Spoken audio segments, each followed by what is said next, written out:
Ladies and gentlemen, thank you so much for coming tonight to our third shortlist screening to support the EE Rising Star Awards. My name is Chris Mandel. I'm the features editor at Shortlist, and I'm joined by Florence Pugh.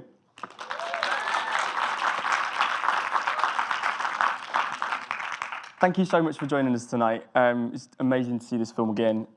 Can you tell us a bit about, first of all, how you approached Catherine as a character and what you knew about her life before she got married? Because as it starts, we see her kind of get married off and doomed to this life with this horrible family. But what do you know about her life before then? So I think it is worth saying that when we filmed Lady Macbeth, I feel like I'm quite quiet. Am I quiet or can you hear me? All good? All right. When we filmed Lady Macbeth, there was a scene beforehand where she was seen with a child on a beach, and she was supposed to be kind of like a tutor to this family.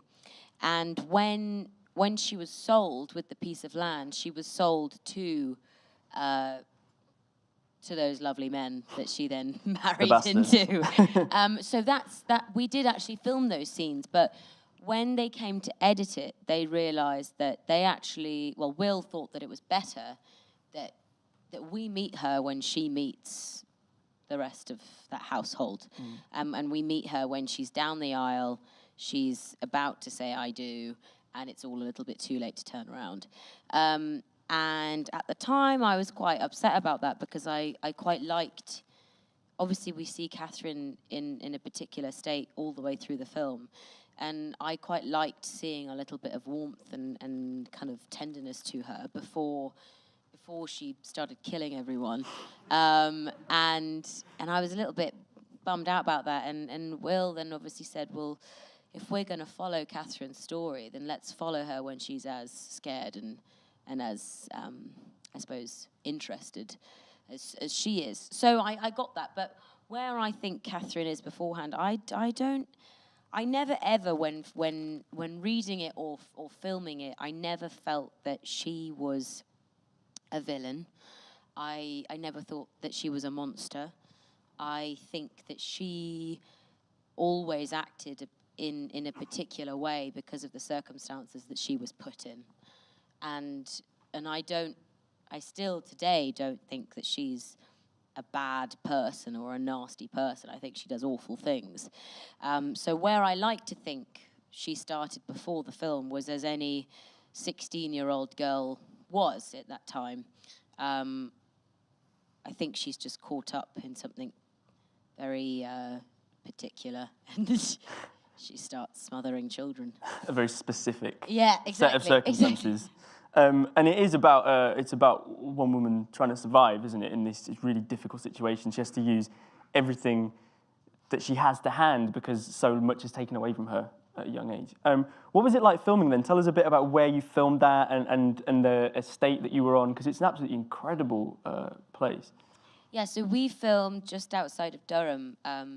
Will, actually, the director, William Oldroyd, he went to university there, and he knew that area well, and he knew how he wanted to set Lady Macbeth out. And where we filmed was this estate, and it was actually the Earl of Durham's estate, well, was once. And this entire grounds was this amazing house that was no one was living in, no one was using, and it was completely empty. And it still had some of, obviously all the architect on the inside, the design was still as it was. And this estate was once a Victorian zoo, one of the first zoos.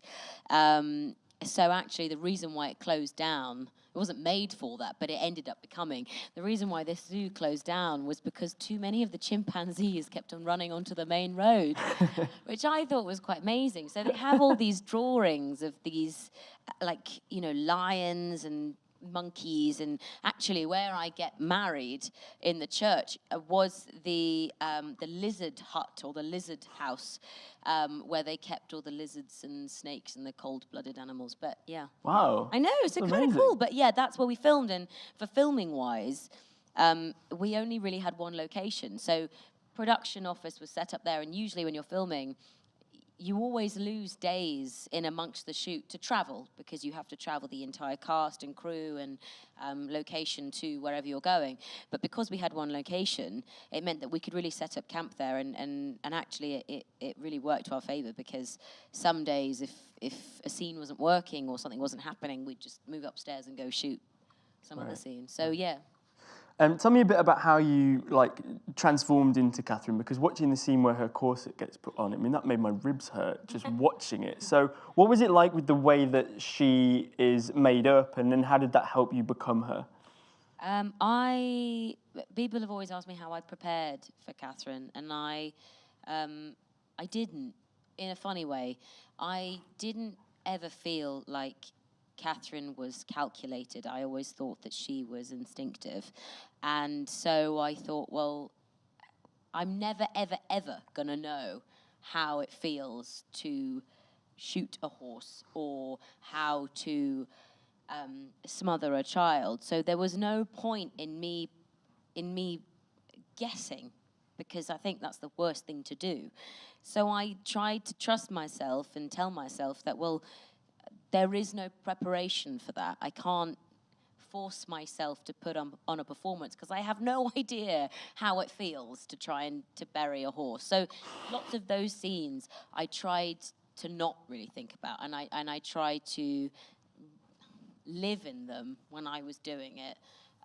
Not in a horrible way, but in a way where I didn't really want to have that in my head. So lots of my preparation was completely down to the costume and down to the corset.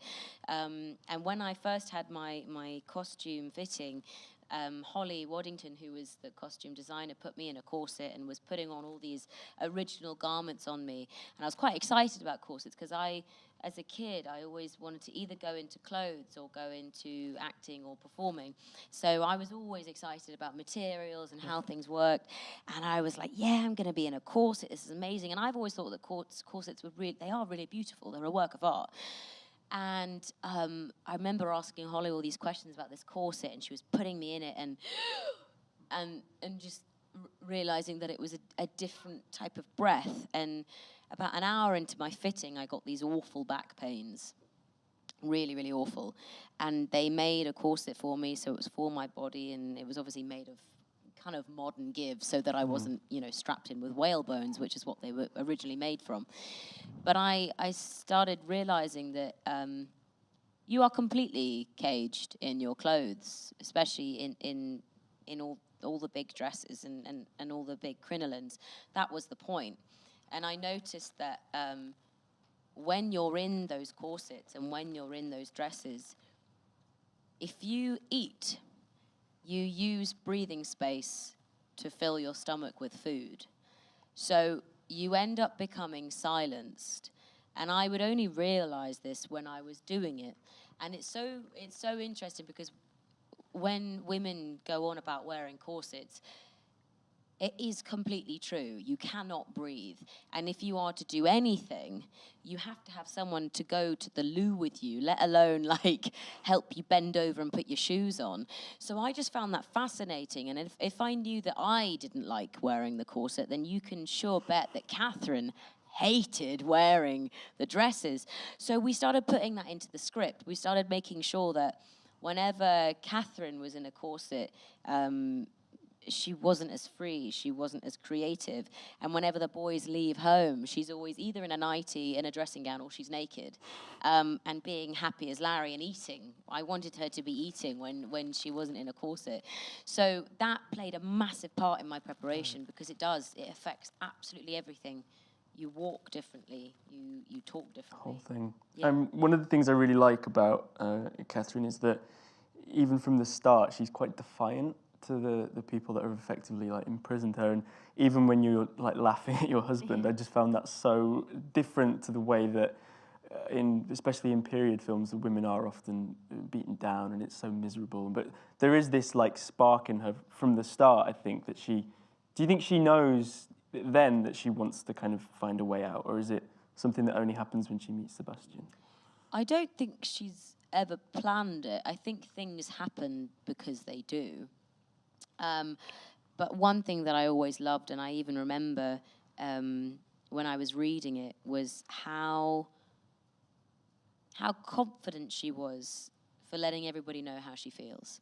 And I think, A, that's very rare for a woman in a period film, and B, that's very rare to actually watch a woman be unapologetic, I suppose. I don't really see that too often. It's only now that I'm really seeing a lot of it, but it was so special when reading it, knowing that it was set in 1865, that she just didn't give a toss.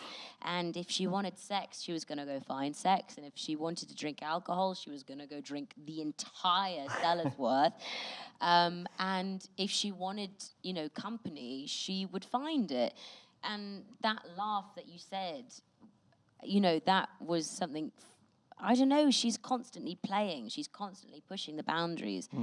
She knows that Anna comes in every morning and opens the curtains. And if she's going to see the dressing gown on the floor, I mean, that's going to mean one thing and one thing only, isn't it? Yeah. She's bored. She's completely bored. And she's playing with someone that she knows she can play with. Yeah. And I think that's where her naivety and her childishness comes into it, is that she's left. She's left in a house with nothing to do. Something really interesting there, because I wanted to. My next question was going to be about Anna.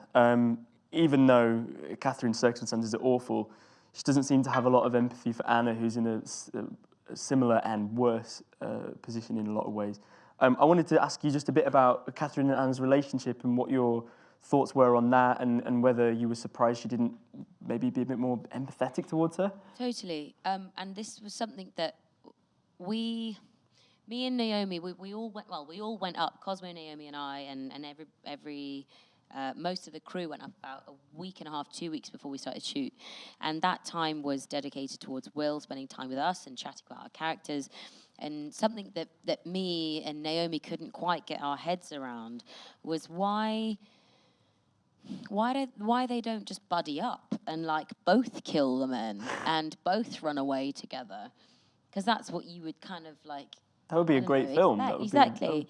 And I think what we came down to was that we thought that Catherine felt maybe betrayed, because part of the scene previous, which you guys didn't see, sorry, was they're on their way to the church. It's about 10-second scene. They're on their way to the church, and Catherine asks Anna, "What's he like?" And Anna says, "Yeah, you're going to be happy." And she says, "Yeah, but what's he like?" Essentially. And Anna says, he's a respectable man. And so then Catherine smiles and she runs off to the church. Now, obviously, that it plays anyway without that. But what we felt happened was somewhere along the line, Catherine felt like Anna had helped her get there, and Anna hadn't helped her stop where she was going. And Catherine, being as stubborn and as childish as she were, she couldn't let go of that grudge. And even though that's absolutely pathetic, there has to be something said for the fact that when Catherine goes in and finds Anna being bullied, she gets her down. Yes, she's horrible to her later, but she gets her down and she frees her. But still, even though she's been kind to her, she has to then call her a pig.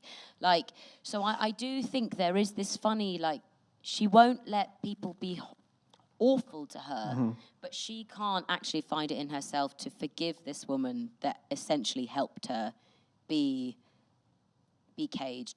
And there is also something in the fact that if you look at the two women, Catherine, despite the fact that she has power, she has no freedom. Anna does. Anna can go outside. Anna can have conversations. Anna can go have a life. Even though she's working in the house, she can still be free.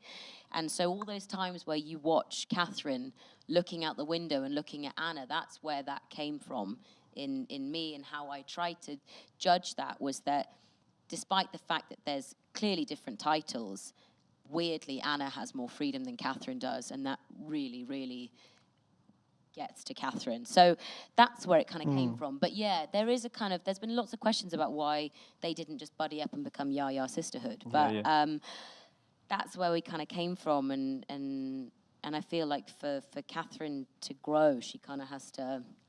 Yeah. I suppose you can imagine her not trusting her. Like, what's to stop her ultimately turning her in or like...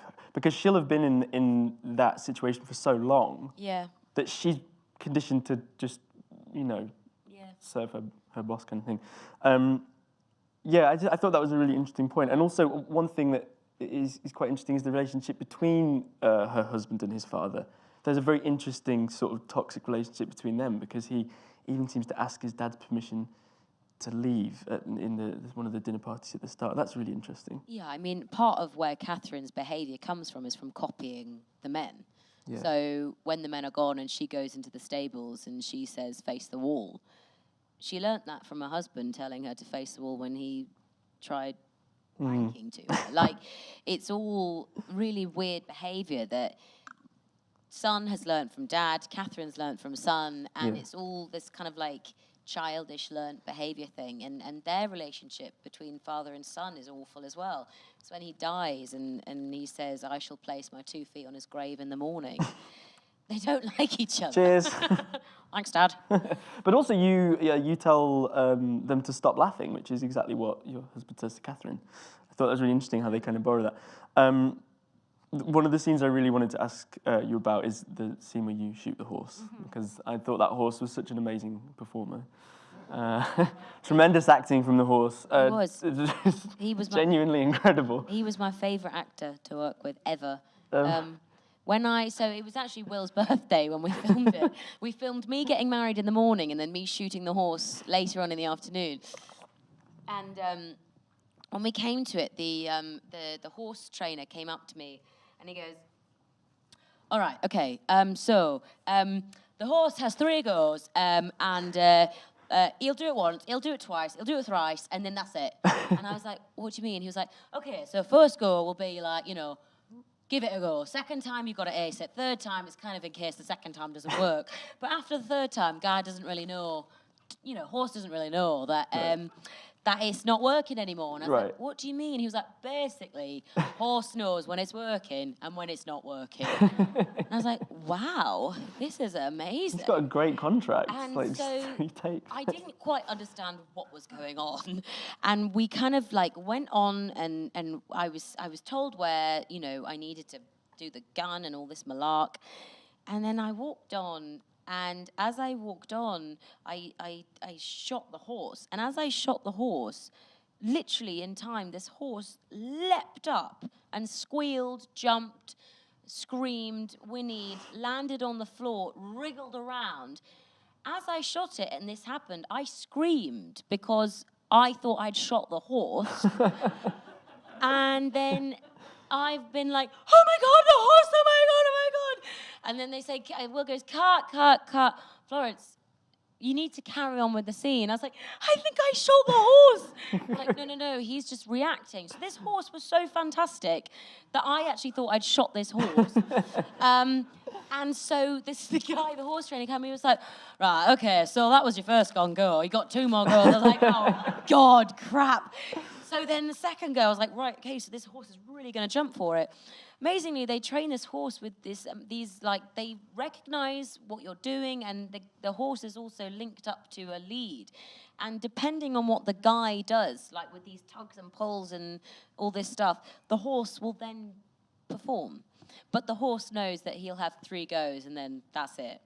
So we did it, and it was the most amazing scene because I just had to react. This horse, I didn't have to rely on lines or someone, doing their spin on something. This horse was absolutely fantastic. So that is why it was my favourite scene, just because it was totally real. And horrible, really horrible. This horse was screaming, and I went to go and shoot it again. It's like, oh my God. So yeah, that's why it was my favourite. Also, so unlike anything I've ever done. Yeah. And was the horse okay with you after when you stopped filming? This was the best bit, was like afterwards when I have to bury the horse, the guy comes up to me and he's like, okay, so you've done the 3 goes. And I'm like, yeah. And he was like, right, okay, so now you're doing the burying. I was like, yeah. And he was like, okay, come in. I was like, yeah. So I was basically like in between the 2 horses' legs. And he was like, right, go back to your left. I was like, yeah. Go back to your left, yeah. Go back to your left, yeah. And he was like, right there, go, yeah. And he was like, he'll kick you in the face. I was like, right, okay.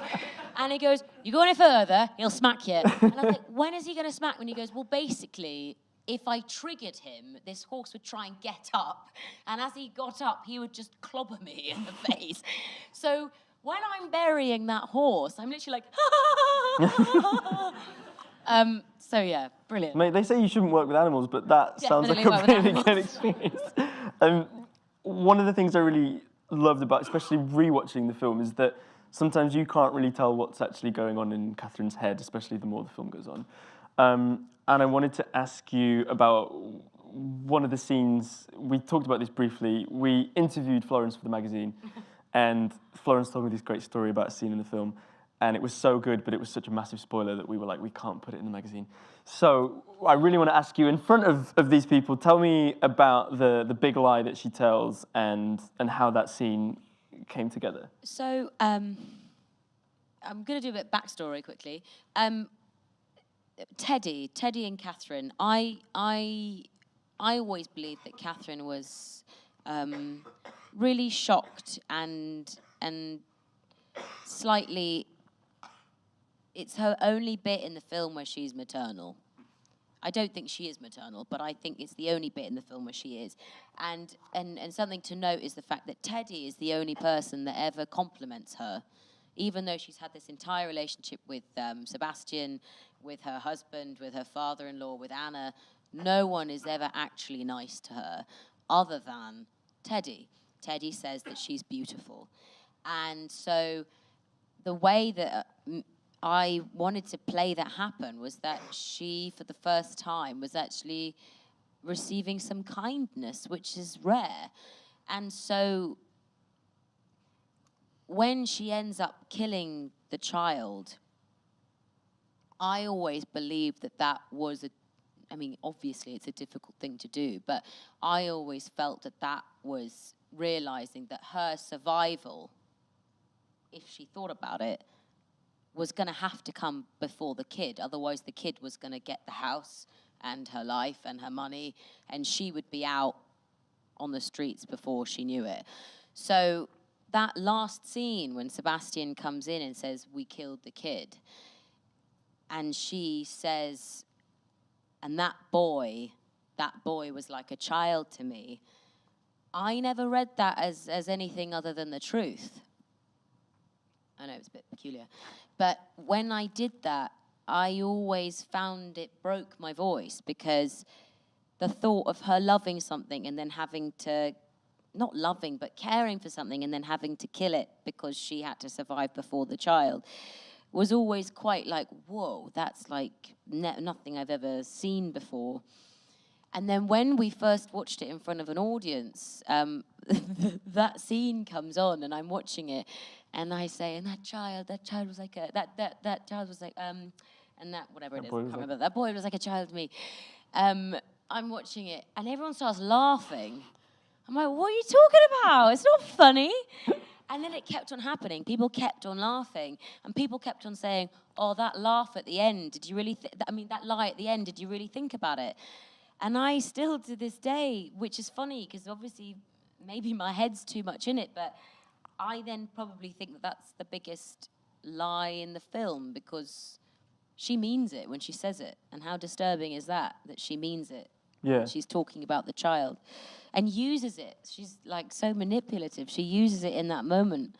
She's allowed to show a little bit of sadness, but only when it suits her. Right, yeah. I mean, the first time I saw it, I took it at face value and I was like, wow, we've finally seen this sort of scrap of humanity in her after all this stuff she's gone through. And then you were like, yeah, that's not actually true, she made it up. And I just then watched it this time and I was like, oh my God. I don't think that she just made it up. I think she genuinely felt that, but she gave it a slight window. Yeah. But yeah, and then everyone told me that was like, oh yeah, Catherine's really good at pretending, isn't she? I was like, okay, oops.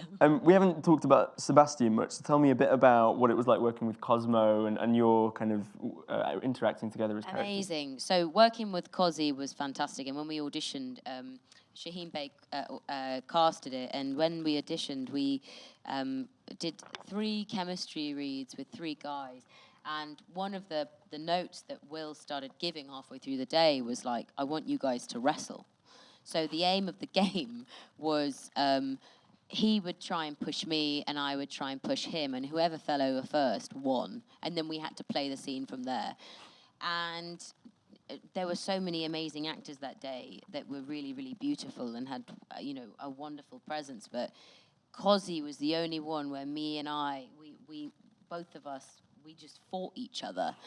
And that was the key of Sebastian and Catherine, was this like push and pull, this tug, this fight. And actually it was so easy to do any of the naked sex scenes with him, any of the fighting scenes with him, because we just didn't care. It was like, if I elbowed him in the groin, it wasn't a thing. And if he kind of accidentally hit me in the chest, it wasn't a thing. It was just, that was the nature of Catherine and Sebastian, was to be borderline aggressive whilst showing their kind of attraction to one another. And he is usually so awkward to do any sex scenes, but for some reason it was just super, super easy, and there was no weirdness or funniness. It was just like, yeah, cool, we're open, we're doing this. I guess because the characters feel like they're on the same page in a lot of ways, that must really help when you're actually working together. The film's been out it's been quite a long time since the film came out, and it's had such an amazing reception, and I wanted to ask you, why do you think the film, and Catherine specifically, have like resonated so well with people? I think because it's unlike things that we've seen. I think she is I've said this so many times, but I really believe it. I think she's a very modern woman in 1865, and that's rare. I think we're very used to seeing a period drama where it sticks inside kind of the norm, and it doesn't. It doesn't stick inside the norm, and we actually see this woman want things, and not only want things, but she goes out and gets them when she's not allowed them. And weirdly, that's quite rare. Yeah. And I think lots of people have been attracted by that. Lots of people have been repulsed by that, and I equally love that too. There's been so many Q&As where people have just shouted abuse at the fact that Catherine is awful, and I'm like, yeah, great, give me more. And then there's lots of people that want to, thank Alice for this character, and I just think it's not usual that we find a woman like this, as young as she is, to react the way that she does, and people have responded to that, which is great, and I love talking about it. So yeah. Good. And what does it mean for you then, given what you just said, to be nominated for the EE Rising Star Award? Oh, amazing. It's a bit of a weird one. My parents have been arguing over who gets the 3+1. So I've been like, guys, calm down. It's not worth a divorce, I swear. It's mental. I think when we made this film, it was so tiny, and it was such a small family, and it was made for such a small amount of money that I never, ever, ever thought that it was going to make it this far. Not because I didn't believe in it, but because it's just it's not expected. And when we were making it, there was such a feel of like everybody mucking in, and if that chair needed to be moved, then someone quickly moved it, which is so odd for film usually, or TV, anything. And there was such a special feel because everyone was invested because of the storyline. We weren't all paid major checks. We were all kind of aware that this was because we all wanted to do it. So when we worked on it, everyone was putting their everything, 150%. There was no one that didn't want to be there. And so to see this film now go so far is amazing. And every time it's gone to a new festival or a new award or a new ceremony or a new whatever, it's really lovely to see it bloom.